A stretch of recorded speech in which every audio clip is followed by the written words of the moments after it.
오늘 말씀의 제목은 하나님께서 돌보시는 자입니다. 하나님께서 돌보시는 자. 우리가 하나님 그리면 공평이라고 하는 단어를 떠올리게 됩니다. 오늘 그 공평이라고 하는 단어를 잠시 생각하고 하나님 말씀을 우리가 듣도록 하겠습니다. 공평이 뭐지요? 그렇습니다. 저울과 같아서 좌우로 수평이 되는 걸 말하죠. 그러면 하나님께서 공평하시다는 걸 여러분은 어떻게 생각하시는가요? 누구나 다 사랑하시고 누구나 다 보살펴 주시고 그런 거 그렇게 알고 계시죠? 하나님께서는 선한 자나 악한 자나 다 공평하시다 보니까 내가 뭐 좀 이렇게 해도 하나님께 봐주시고 또 저렇게 해도 이해하시겠지. 아마 안 믿는 사람들도 봐주시는데 내가 뭐 이렇게 한들 하나님 어찌시겠어? 라고 그 공평의 저울을 우리 마음에 올렸다 내렸다 하는 분들이 많이 있습니다. 그래서 공평이라는 그것을 잘못 정의하고 있는 것 같아요. 하나님 공평하십니다. 선인과 악인에게 햇빛과 공기를 주시고 비도 주시고 바람도 주시고 이 위에서 살게 하시는 것은 다 하나님의 공평성입니다. 그러면 악한 자에게는 악한 것을 보응하시고 선한 자에게는 선한 대로 보응을 하신 것이 공평이지 않습니까? 그렇잖아요. 그리고 하나님의 말씀을 잘 듣고 순종하는 자에게 하나님의 약속의 복을, 하나님 말씀을 듣지 않는 자에게는 그야말로 저주와 낭패가, 그것이 공평한 거잖아요. 하나님을 열심히 섬기고 봉사헌신하면서 있는 그에게 복에 상응하는 것과 하나님을 거역하고 불순종한 자에게는 패망과 그리고 재앙이 있는 건 그게 공평이거든요. 그런데 우리가 우리의 뜻을 잘못 펼치면서 하나님의 공평하심을 바라는 건 오늘 바로 또 말씀을 전하는 내용 중에 가짜 기대, 가짜 소망이다. 언젠가 기독교 방송에서 페이크라는 단어를 굉장히 강하게 사용하더라고요. 그 페이크라고 하는 단어는 가짜, 위선이라고 하는 말인데 여기에 단어만 붙이면 다 가짜가 되는 거예요. 페이크, hope, 가짜 소망, 가짜 기대, 페이크 러브, 가짜 사랑, 위선 사랑, 거기다 페이크 페이스, 그러면 가짜 신뢰, 가짜 믿음, 전부 가짜가 아니고 위선이 되는 거예요. 근데 사람들은 위선을 좋아한다는 거예요. 뭔가 보여주기 위해서, 내가 나타내기 위해서 하는 걸 사람들은 굉장히 좋아한답니다. 그러니까 이 가짜 소망 기대는 결과적으로 사람의 마음에 큰 낙심을 가져오는 거죠. 특별히 신앙의 거짓 소망을 가지는 것은 후에 낙심과 절망만 가져오는 겁니다. 진짜 소망은요, 하나님의 말씀을 듣고 그 말씀대로 생기는 것이 진짜 소망이죠. 그러니까 중요한 건 하나님 말씀이 바로 증거되어야 되고 그 말씀이 내가 바로 꽂혀서 그 말씀에 대한 기대와 소망을 가졌을 때 그것이 진짜 소망이라는 겁니다. 우리 믿음과 행위가 그릇된 상황에서 주는 기대와 소망은 아무 유익이 없는 거예요. 마치 이스라엘 멸망 전에 하나냐와 같은 거짓 선지자가 지금 위기고 회개할 때고 죄를 뒤집어 쓰고 옷을 찢을 때인데 아니다, 평안하다, 하나님께서 우리를 자녀 삼아 주셨는데 택하셨는데 우리를 망하게 하셨느냐, 설마 아니 진짜 그러시겠느냐, 우리를 애굽에서 구원했는데 우리를 광야에서 40년 지켜주신데 우리가 뭐 좀 잘못했다고 그러시겠느냐 라고 했는데 망했지 않습니까? 왜? 그들은 하나님 말씀을 두려움이 없이 받았던 거예요. 그러니까 그 가짜 선지자들이 주는 기대와 소망은 아무 유익이 없었습니다. 우리가 이 잘못된 소망을 가지게 된다는 걸 아주 단편적으로 설명하자면 다단계 회사 설명입니다. 저도 가봤었어요. 이 다단계 회사 설명은요, 처음 들을 때는 에이. 근데 두 번 들으면 세 번째 듣잖아요? 그런 것 같아요. 그래서 다단비서서 근데 3일만 딱, 그러니까 24에다가 몇 시간이 48시간에다가 60시간입니까?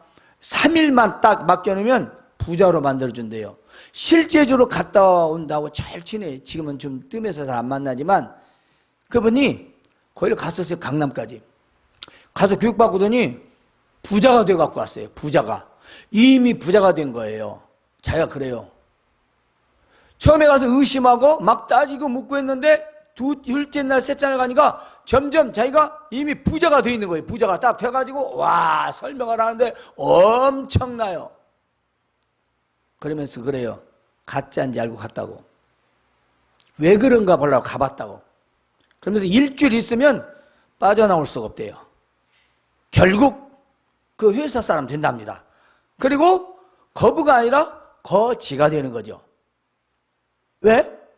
잘못된 기대, 잘못된 소망, 버블, 거품과 같은 얼마나 그 설명이 그렇습니까? 그거 아니돼요. 이 세상엔 버블이 많아요.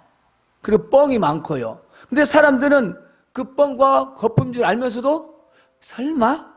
그러면서 고지를 들어요.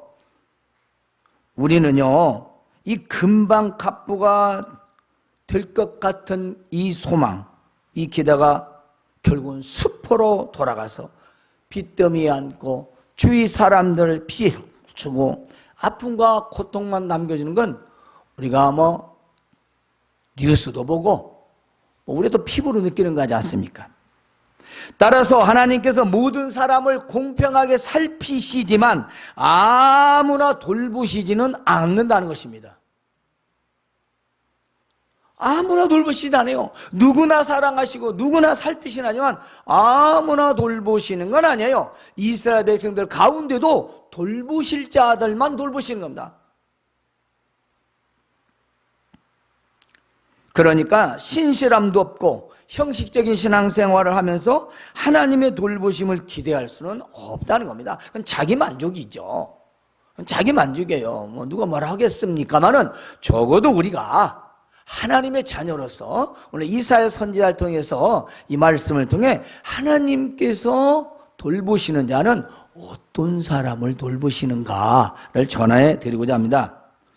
우리 기독교인들 중에서는요, 교회만 나오면 믿음에 관계없이 하나님께서 모든 것을 다 돌봐주시는 것으로 믿고 있는 분들도 많이 있습니다. 그것은 잘못된 기대와 가짜 소망을 제시했고 믿었기 때문입니다.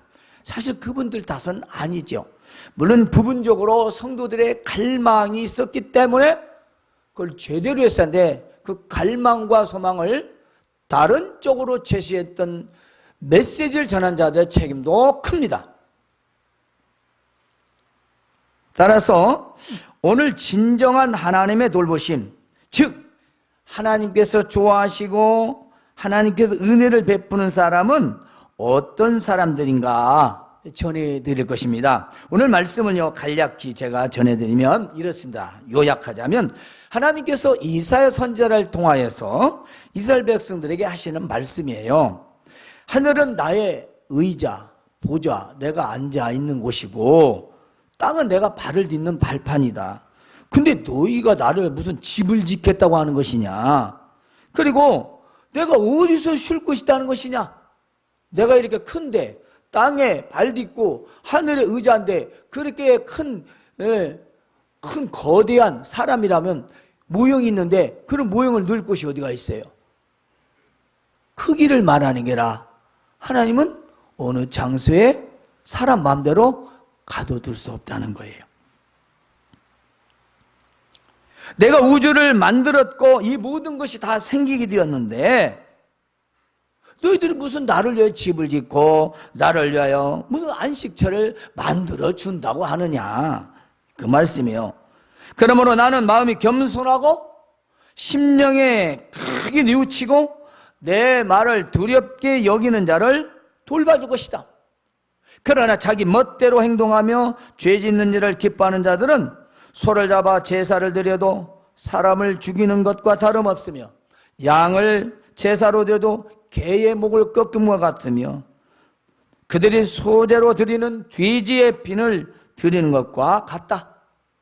그리고 그들이 분향하는 것은 우상을 찬양하는 것 같다. 이렇게 말씀하셨어요.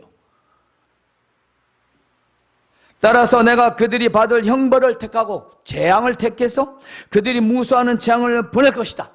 이것은 내가 불러도 그들이 대답하지 않으며 내가 말하여도 그들이 듣지 아니하고 오직 내 앞에서 악을 행하며 내가 기뻐하지 않은 것을 택하였기 때문이다 라고 말씀하십니다.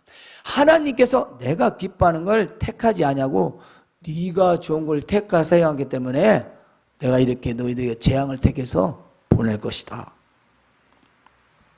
내가 아무리 말해도 듣지 않고 내가 아무리 불러도 듣지 않으니 어쩌겠니? 그 말씀이에요. 그리고 나는 마음이 가난한 자, 겸손한 자하고 자기 죄를 철저히 회개하는 자, 그리고 내 말을 듣고 존경함으로 두려워하는 자, 나는 그 자를 돌봐주겠다 라고 말씀하십니다. 그러면 돌보신다, 돌본다라는 그 단어, 그 어원의 뜻은 무엇일까요? 우리가 생각하고 있는 거 맞습니다.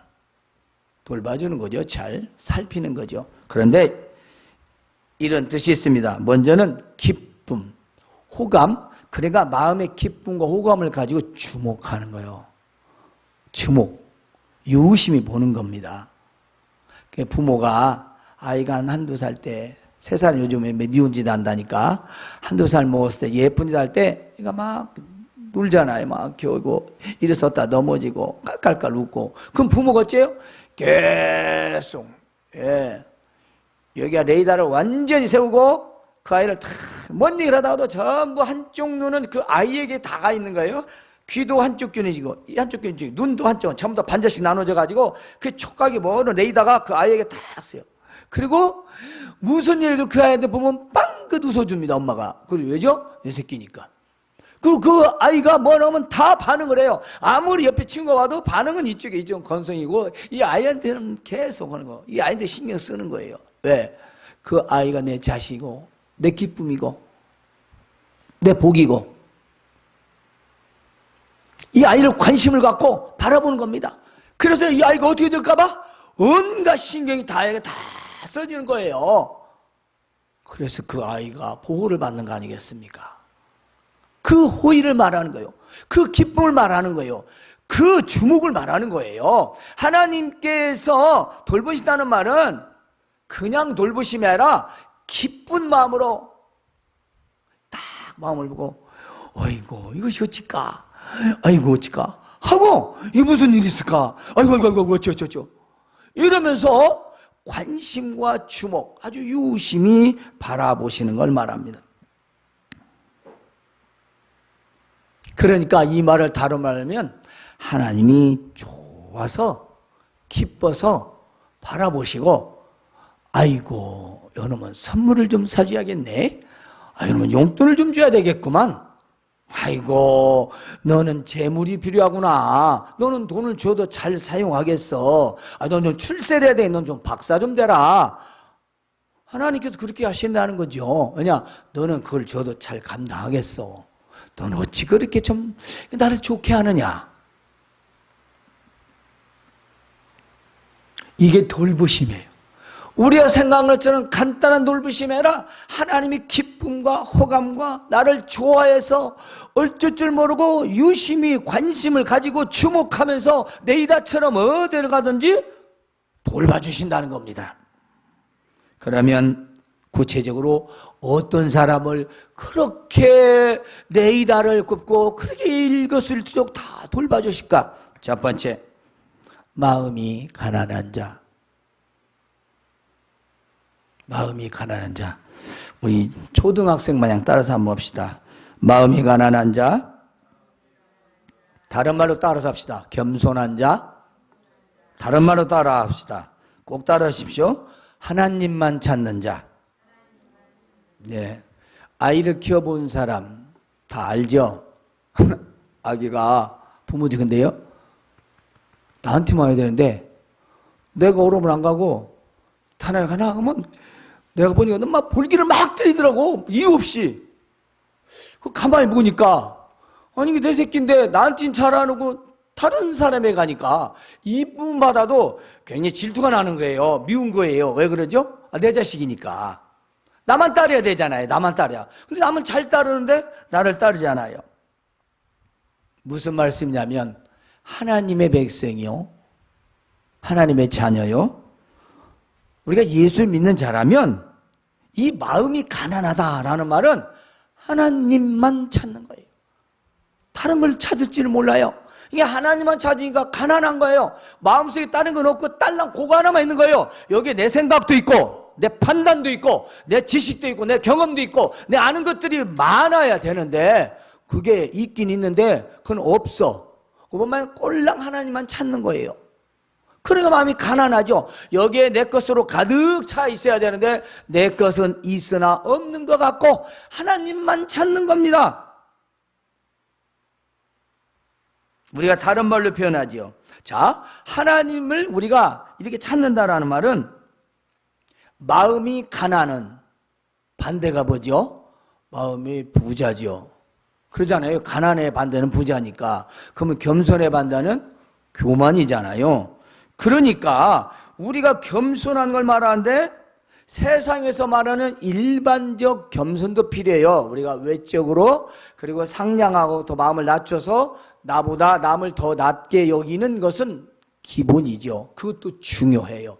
근데 그보다 더 중요한 게 있어요. 우리 믿는 사람은 상식적, 일반적, 사전적 그런 의미의 겸손이 아니에요. 그건 세상적 겸손이에요. 진짜 겸손은요, 어떤 겸손하면 하나님 말씀에 순종하며 따르는 것입니다. 그게 진짜 겸손이에요. 아무리 이름이 겸손이고 뭐 낮아짐이고 해도 필요 없어요. 하나님 말씀에 순종하지 않으면 그건 겸손한 자가 아니에요. 아무리 마음이 춘향이 같이 곱고 저 신봉사 심청이보다 더 착해도 예수님을 믿지 않고 하나님 말씀에 따르지 않으면 그건 착하고 선한 것도 겸손도 아니에요. 그냥 일반적인 거예요. 일반적인 거. 하나님 보실 때는 그 겸손이 아니에요. 그러니까 우리의 성격, 성품 이 전부다 더 중요한 것이 하나님 말씀을 듣고 순종하는 거, 그게 진정한 마음의 가난한 자라는 거죠. 그러면 그 사람은 하나님 말씀만 듣기 때문에 비서처럼 그저 무슨 말만 하면 착착착착착 행하지 않습니까? 그게 마음이 가난한 자예요. 나는 뭐 욕심이 없어, 나는 뭐 그냥 되는 대로 살아 하지만 자기 고집대로는 사람, 그 사람은 겸손이 아니라 교만한 사람이에요. 그건 겸손이 아니에요. 그건 자기 고집대로 하는데 무슨 겸손이에요. 그저 자기가 하고 싶지만, 내가 원하는 거 있지만, 내 스타일 있지만, 내 성격 있지만 그걸 제껴두고 하나님만 찾고 하나님 말씀만 따르는 것이 진정한 겸손인 것입니다. 예수님도 그러셨어요. 산상수훈에서 심령이 가난한 자는 복이 있나니 천국이 저희 것입니다. 마음이 가난한 건 예수님만 바라보는 거예요. 그래야 욕심이 없죠. 욕심이란 건 세상적 욕심을 말하는 거예요. 뿐만이 아닙니다. 이사야서 57장 15절에 보면요, 지극히 존귀하며 영원히 거룩하시며 거룩하다 이름하는 이가 이와 같이 말씀하시되 내가 높고 거룩한 곳에 있으며 또한 통회하고 마음이 겸손한 자와 함께 있나니. 여기서도 그래요. 마음을 통해 똑같습니다 하지 이 말씀하고, 마음이 겸손한 자와 함께 있고 이 겸손한 자의 영을 소생시키다, 통회하는 자의 마음을 소생시키려 함이라. 이 말은 다시 살린다 이 말이에요.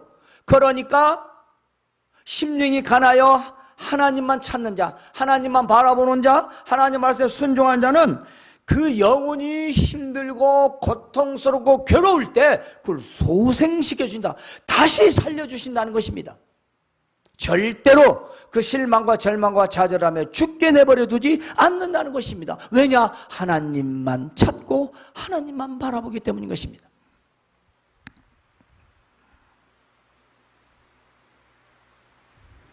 성경에서 겸손해서 재앙을 면한 자가 있어요. 하나님께서 엘리야 선지자를 통해서 아합과 이세벨의 이 잘못, 죄와 악을 열거합니다. 하나님께서 당신들이 이런 죄를 저질렀기 때문에 하나님께서 지금 재앙을 내리실 것이다. 그러니까 이 말을 두고 있던 아합이 덥석 엎드려가지고 옷을 찢고 굵은 배로 동이고 죄를 뒤집어 쓰고 금식하고 막 통곡하면서 풀이 죽어가지고 다닌 거예요. 그 말은 아이고 그냥 꼼짝없이 죽었다. 아이고 어찐다냐. 지금 죄를 뉘우치는 거죠. 회개하는 거죠. 그 모습을 바라고 있던 하나님께서 엘리야에게 이렇게 말씀하셔요. 열왕기상 21장 29절을 보면 엘리야야, 아합이 내 앞에서 이 겸비함을 보느냐. 아합이 내 앞에서 저 지금 겸손하게 돌아다니는 거 행하는 걸 더 보고 있지 않느냐. 그가 내 앞에서 이렇게 겸손히 겸비함으로 내가 재앙을 저 시대에 내리지 않고 저 아들 시대에 내리겠다 라고 말씀하셔요. 그래서 재앙을 면해요. 얼마나 이세벨이 하나님의 선지자를 많이 죽였습니까? 아합이 얼마나 악한 왕입니까? 그럼에도 불구하고 재앙을 낸다니까. 죄를 털떡 뒤집어 쓰고 옷을 다 찢고 굵은 배우 입고 그리고 회개하면서 풀이 주고 다니니까 하나님께서 그 중심을 보신 거예요. 아, 넌 네가 잘못된 걸 정말 깨닫는구나 해서 재앙을 면했어요. 두 번째는 하나님께서 어떤 사람을 돌봐주시느냐. 심령에 통회하는 자. 이 말을 다른 말로는 참 회개하는 자. 그렇습니다. 이 참 정말로 회개하는 자. 자, 심령에 통회하는 자는요, 자기 죄를 진실로 회개하는 자를 말합니다. 진실한 회개는 고백과 함께 행동이 따르는 거죠. 그렇잖아요. 나 안 할게. 다시는 안 할게. 하는데 또 해보십시오. 여러분 얼마나 화가 납니까? 하나님 화나셔요. 근데 하나님은 화 안 나는 걸로 착각하세요. 하나님 엄청 화나셔요. 단지 그대로 안 하시니까 그러지. 안 한다고 100번도 하나님 100번도 더 화나신 거예요. 단 참으시는 거예요. 누구 때문에? 우리 주님 예수님 때문에. 그분이 중보기도하셔서 우리를 봐주고 계시는 거예요. 화가 엄청 나시지만 참는 거예요. 아들 때문에. 아들을 믿기 때문에 아버지가 참는 거예요. 아들을 봐서.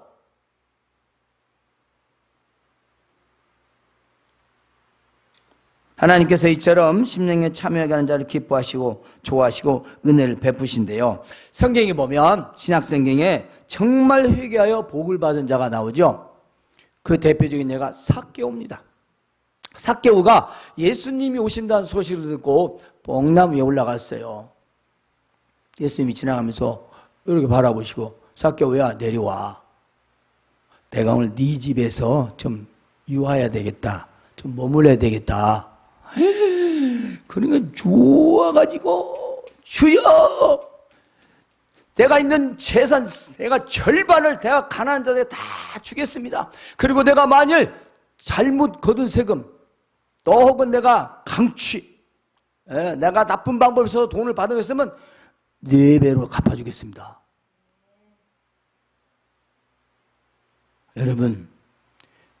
여러분 지금 소유 절반을 나눠줬다는 것 4배를 갚아줬다는 것 이게 뭘 말할까요? 회개는요 행동이 따릅니다. 잘못을 저질렀잖아요. 그러면 행동이 바뀌어야 돼요. 세리가 어떤 사람이에요? 당신은 죄인이고 역적이에요. 매국노고 아주 비난받고 조롱받고 사람 취도 못 받는 사람이에요. 그런데 예수님을 만나서 예수님을 딱 만나보니까 사람이 바뀌어 버렸어요. 그리고 자기 잘못을 눈앞에서 행동으로 보이는 거예요. 그 재산이 얼마나 많은데 얼마나 아까운데 언제 예수님이 더 절반 나눠서 가난한 자 주라고 한 거 아니잖아요. 지가 그렇게 하잖아요. 지가. 그리고 언제 예수님이 너 남의 거 뺏은 거 있냐? 그 4배로 다 갚아주라. 구약 율법에 보면 그렇게 나와 있어. 그렇게 말씀하시지 않았잖아요. 지가 그렇게 한대잖아요. 자기가. 회개는 누가 하라 마라가 아니라 하나님 말씀을 듣고 깨달으면 뒤집어지는 겁니다. 뭐가? 생각과 행동이 뒤집어지는 거예요. 그래 예수님이 그러잖아요. 그래 오늘 너와 내 집에 구원이 있으리라. 그것은 영육간의 구원입니다. 이제 삭개오는요 새 사람이 되고요 새로운 생활을 하게 됩니다. 이제 그는 구원과 감사와 기쁨의 생활을, 복 있는 삶을 살게 되는 거죠. 예수님을 믿기 전에 그는 외면당하며 죄 취급 받았던 그는 완전히 자신의 죄를 돌이켰습니다. 이제는 새로운 사람이 되었어요. 자신이 잘못되었다는 걸 알았다라면 그건 바꿔줘야 합니다. 행동이 바뀌어야 돼요. 바꾸지 않는 건 회개가 아닙니다. 그냥 고백입니다. 고백은요, 저 천주교에 가면 신부 앞에 가서 주 내용 쌓고 와서 고해성사하는 것과 똑같아요.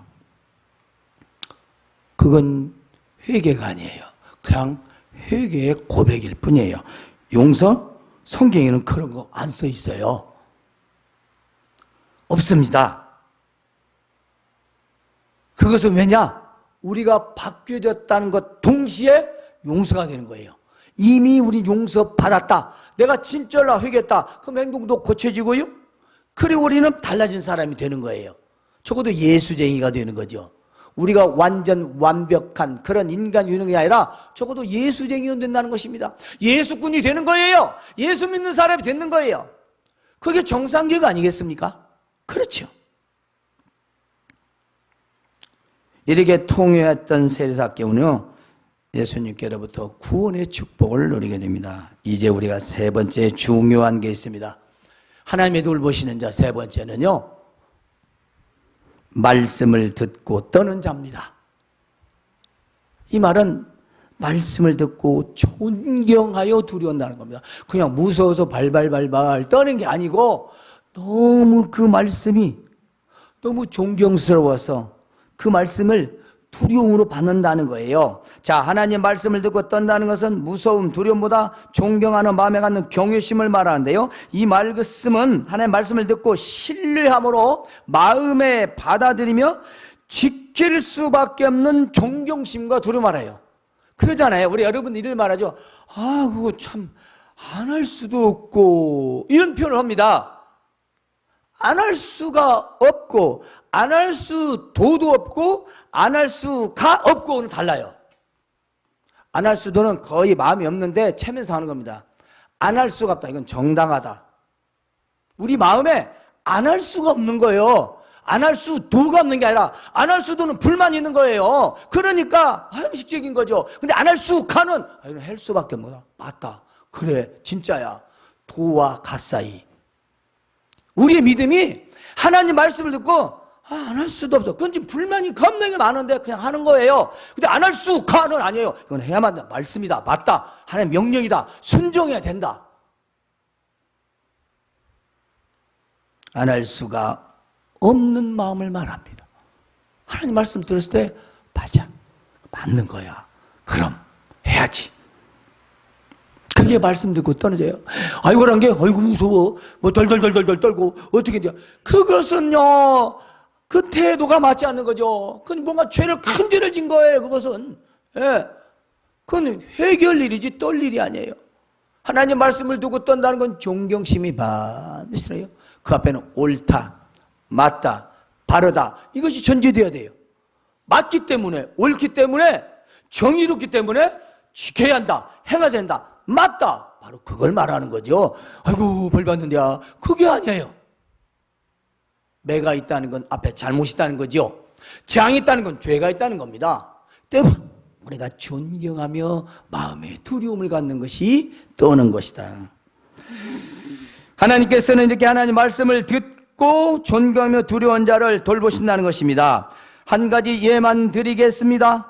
우리가 사울을 잘 압니다. 사울은 처음에는 참말로 인물도 출중하고 그리고 오늘날로 말하자면 투표로 해서 당선된 그런 왕이었습니다. 겸손했지요. 그런데 그가 점점 가면서 마음이 교만해졌습니다. 제사장도 무시했어요. 사무엘의 말도 무시했어요. 하나님 말씀도 무시했어요. 그게 뭡니까? 그 바로 저 뒤는 아말렉을 찾아가서 씨도 남기지 말고 다 전멸하라고 쓰나 가서 어떻게 했습니까? 왕도 살려오고 쓸만한 인물들, 이쁜 여자들, 짐승도 좋은 것들은 다 데리고 쓸데없는 것들은 다 없애버리고 돌아오면서 길가에다가 대학건의 전적별을 딱 세우고 왔습니다. 그리고 돌아오는데 와서 사무엘에게 내가 하는 집대로 다 했습니다. 그때 방정맞은 양과 소들이 음메 소리. 저 소리는 뭐냐? 저거 당신의 그 하나님 백성들이 제사를 드리고자 해서 내가 다 좋은 걸로 골라왔어요. 근데 아각도 살려왔어요. 그때 뭐라고 합니까? 이렇게 말합니다. 하나님께서 다른 제사를 그의 목소리를 청종하심 같이 저것들 좋아하시겠습니까? 순종이 제사보다 낫고 듣는 것이 순양의 기름보다 낫습니다. 그러나 거역하는 것은 점치는 죄와 같고 고집 센 것은 우상에게 절하는 죄와 같습니다. 이제 왕이 하나님 말씀을 버렸으므로 하나님께서 왕을 버리셨습니다. 더 엔드 끝. 그는 그 뒤로 어떻게 살았습니까? 미치광이 정신병자 그 살다가 길보아 전투에서 새 아들과 함께 한 나라씩 전사했어요. 왜요? 성령으로 시작했다 육신으로 마친 자요. 믿음으로 시작했다가 육신으로 마친 사람 중에 대표적인 사람이에요. 오늘 우리는 이와 같이 겸손하지 못하고 하나님 말씀을 무시해서 결국 인생을 막친 사람이 있습니다. 잠언 28장 14절에요. 항상 경외하는 자는 복되거니와 마음을 완악하게 하는 자는 재앙에 빠지리라. 기억하십시다. 마음이 겸손한 자, 심령에 통해한 자, 말씀을 듣고 떠는 자, 이런 사람들에게는 세 가지 약속을 해주십니다. 6절 14절에 내 원수를 갚아주시오. 여러분의 원수를 갚아주신데 여러분이 억울하고 형제로부터 가족들로부터 이웃들로부터 당했던 모든 조롱과 비난과 억울한 것들을 그들에게 수치로서 되돌려 주신다는 것입니다. 그리고요 하나님께서 진노를 내리신대요. 두 번째 약속은요 11절에 위로와 풍요를 누리는 즐거운 삶을 주신다는 것입니다. 위로와 풍요라는 것은요 우리 삶에서 만족을 말합니다. 그럼 만족을 누리며 살게 할 것이다. 세 번째로는 12절에 보면 바로 평강입니다. 평강과 영광을 누리며 살게 될 거라는 것이요. 우리가 하나님의 약속, 하나님에 대한 기대, 하나님에 대한 소망, 그것은 분명히 있습니다. 조건도 있습니다.